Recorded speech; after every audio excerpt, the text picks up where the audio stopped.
Once upon a time in the bustling town of Existentialville, there was a peculiar little shop known as Philosophy and Puns. It was a place where philosophers and comedians alike convened to ponder the big questions of the universe, all while laughing at the absurdity of it all. The owner, Professor Picklesworth, a retired philosopher with an unmatched wit, had the extraordinary ability to weave humor into life's most profound inquiries. One sunny afternoon, a group of curious townsfolk gathered in the shop. Young Timmy, a boy with a penchant for asking the impossible questions, stood up, pushing his oversized spectacles up his nose for dramatic effect. "What," he announced with the gravitas of a seasoned professor, "is the meaning of life?" The crowd hushed, waiting for the oracle of Existentialville to respond.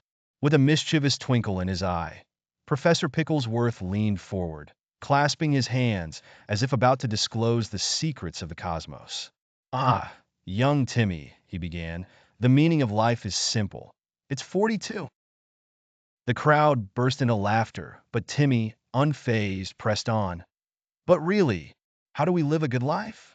The professor paused, stroking his non-existent beard, a gesture he did purely for show, as it had become his signature move. "Living a good life is like hosting a dinner party, my dear boy," he said with a grin. "Start with good ingredients, like kindness and compassion. Mix them with a dash of laughter, a spoonful of curiosity, and bake in the warmth of friendship." The crowd nodded in agreement, finding wisdom in the simplicity of his culinary metaphor. And Professor Picklesworth added, "Always remember to season with a pinch of silliness.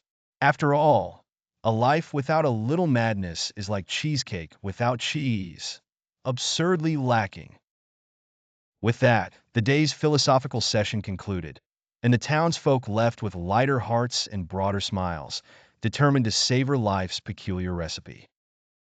As for Timmy, he went home with a newfound understanding that, while the meaning of life might be a constant quest, living a good one was no secret, just a joyful jumble of kindness, cheese, and well-timed laughter.